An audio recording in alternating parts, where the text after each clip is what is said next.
Lifeline clinical laboratory अत्याधुनिक machinery युक्त computerised व मान्यता प्राप्त लॅबोरेटरी, अल्प दरात रक्त, लघवी, थुंकी व सर्व प्रकारच्या तपासणीचे विश्वसनीय केंद्र। आमचा पत्ता गोकुळ नगरी रोड, डॉक्टर जपे हॉस्पिटल शेजारी, तालुका कोपरगाव।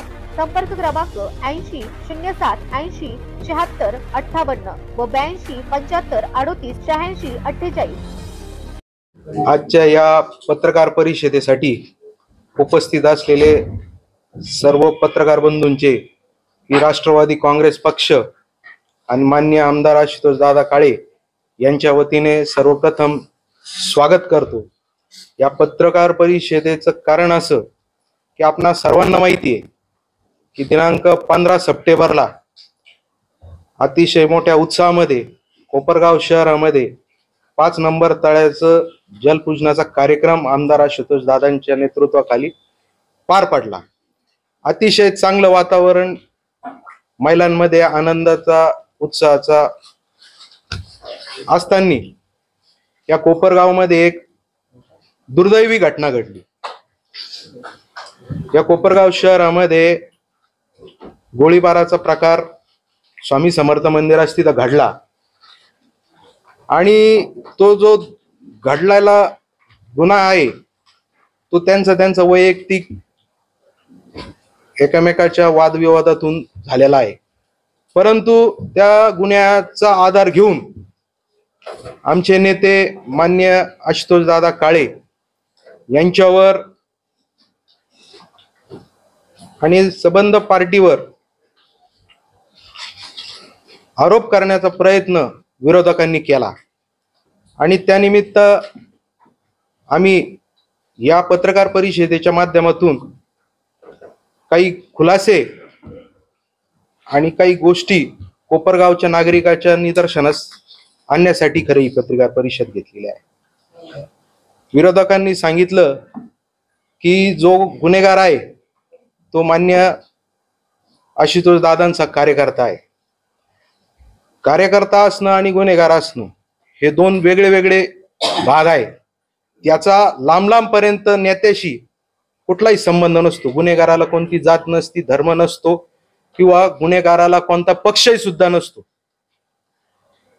तो विषय चालू असताना रेशन, 2 नंबर धंदे याच्या संदर्भात सुद्धा आरोप प्रति आरोप करण्यात आले। मी आपणास आणि कोपरगावच्या जनतेच्या निदर्शनास आणू इच्छितो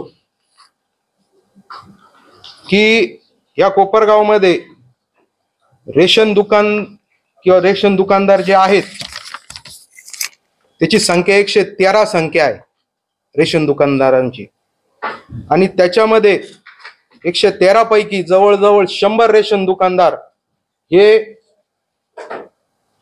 कोले कुटुंब किंवा कोले पार्टीचे कार्यकर्ते म्हणून आज काम करत आहेत।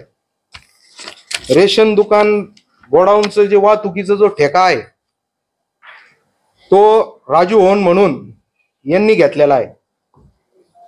त्यांचे वडील हे त्या कारखान्याचे कर्मचारी आहेत आणि हा स्वतः राजू होन सुद्धा कोले पार्टी यांचा कार्यकर्ता आहे। त्याचप्रमाणे या रेशन संघटनेचे जे अध्यक्ष आहे सरमळ म्हणून हे कोले पार्टीचे माजी पंचायत समिती सदस्य आहेत आणि मग हे लोक जर त्यांचे आहेत, 113 दुकानदार हे त्यांचे कार्यकर्ते आहेत, मग आम्ही असं म्हणायलाच पाहिजे जसं त्यांनी आमच्या नेत्यावर आरोप केले, आम्ही सुद्धा हे म्हटलं पाहिजे का हा रेशन घोटाळा सुद्धा यांच्याच लोकांनी यांच्याच नेत्यांनी केलेला आहे असं आमचं ठाम मत आहे। मी कोपरगावच्या जनतेला याच्या माध्यमातून एवढंच सांगू इच्छितो की आता इलेक्शनचा काळ आहे, आरोप प्रति आरोप हे करत राहणार आहे, परंतु मागच्या 5 वर्षामध्ये 2019 पासून 2024 पर्यंत माननीय आमदार आशुतोष दादांनी प्रचंड मोठा निधी या कोपरगाव शहरासाठी, तालुक्यासाठी आणला। अनेक कामं जे मागे 25-30 वर्षात झाले नाही असे कामं आशुतोष दादांनी त्यांच्या निधीतून केले आणि मग कुठंतरी बोलायला जागा राहिली नाही ज्याची बरोबरी करू शकत नाही त्याची बदनामी करायची, ह्याच अनुषंगाने त्यांचं विरोधकांचं काम चालू आहे. आणि जो गुन्हा ज्याच्याशी नेत्याचा काही संबंध नाही, आमदार साहेबांचा काही संबंध नाही, अशा गुन्ह्यामध्ये त्यांचं नाव घेऊन त्यांना बदनाम करण्याचं काम विरोधक करतायत. हे अतिशय निंदनीय गोष्ट आहे. आपणा सर्वांना माहिती आहे, काळे साहेब असतील, अशोक दादा असतील, आता आमदार साहेब आहेत आशुतोष दादा, या सर्वांनी आजपर्यंत गुन्हेगारीला किंवा वाईट धंद्यांना कुठेही थारा दिलेला नाही. आणि म्हणून ही जी बदनामी चाललेली आहे ही थांबवली पाहिजे, नाही तर याला आम्ही अजून जोरदार प्रत्युत्तर देऊ. या बदनामीला त्या दिवशी आमदार साहेबांनी सांगितलंय की जर आता परत जर असे काही आरोप केले तर त्यांच्यावर खटला दाखल करू. आणि एक कार्यकर्ता म्हणून मी सांगतो, खटला दाखल होईल, पण आम्ही रस्त्यावर उतरून आमच्या नेत्याबद्दल जर काही वाईट साईट शब्द वापरले तर आम्ही रस्त्यावर उतरून याच्याविषयी आंदोलन करू, एवढं मी सांगतो. बाकीची माहिती आपल्याला आमचे शहराध्यक्ष सुनील भाऊ गंगुले देतील.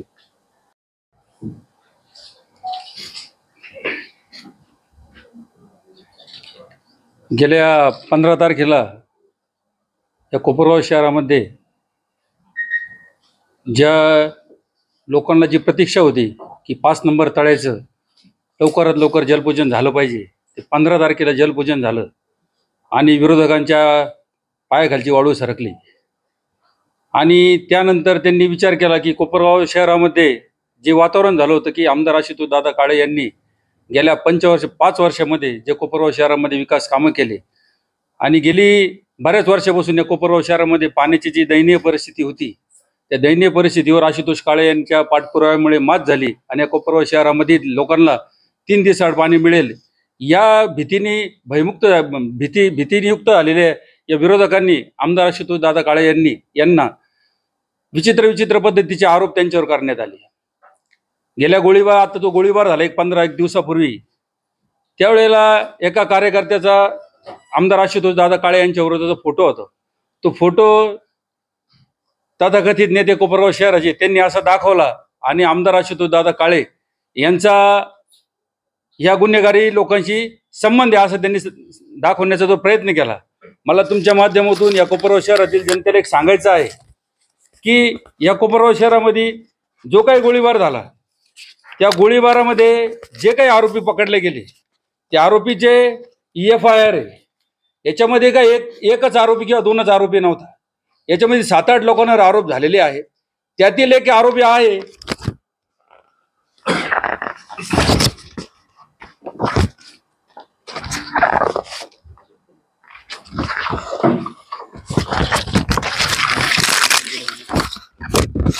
हा जो आरोपी आहे याच्याबरोबर संबंधित नेत्याचा फोटो आहे आणि हे सुद्धा या गोळीबारामध्ये आरोपी आहे. हे आम्हाला तुमच्या माध्यमातून या कोपरगाव शहरातील जनतेला दाखवायचं आहे. त्यानंतर मागच्या पंचवार्षिकला यांच्या 2019च्या निवडणुकीमध्ये दुसरा जो आरोपी होता त्याच्यावर गोळीबार झाला असं ते म्हणतात. हा त्याचा फोटो मागच्या निवडणुकीला 2019च्या निवडणुकीला हा त्यांचा प्रचार करताना दिसत आहे. त्यांचा तो कार्यकर्ता आहे. आणि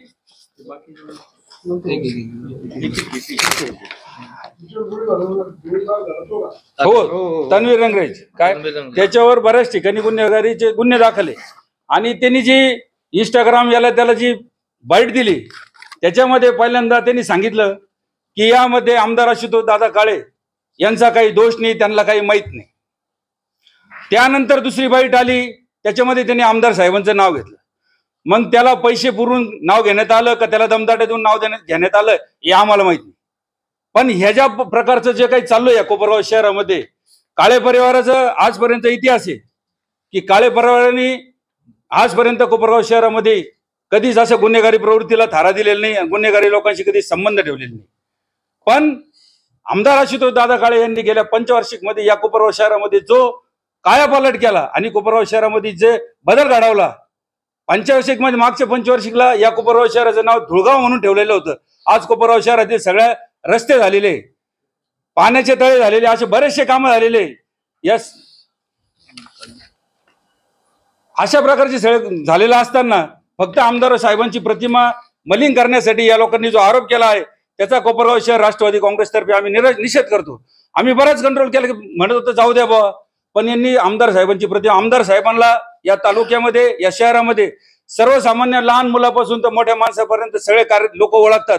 एक स्वच्छ प्रतिमा असलेला माणूस आहे. आपण या माणसाचा कधीच पराभव करू शकत नाही. या भयाने भयमुक्त झालेले लोक यांनी आमदार साहेबांवर जे काही बेछूट आरोप केलेले, आता तुमच्या माध्यमातून आम्ही तुम्हाला दाखवलं. त्यांनी एक फोटो दाखवला, आम्ही 4 फोटो दाखवले. या पद्धतीत आम्हाला तुम्हाला कोपरगाव शहरातील जनतेला दाखवायचं होतं. बस एवढं बोलतो आणि माझे 2 शब्द संपवतो.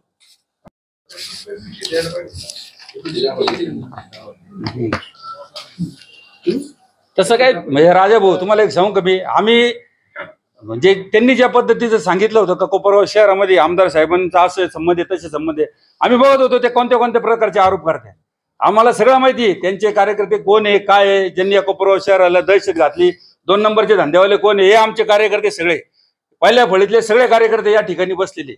एकाच आहे 2 नंबर धंद्याचं काही नाही. समोरचे लोक जे मोर्चे घेऊन गेले त्यांचे काय धंदे पुऱ्या कोपरगाव शहराला माहिती.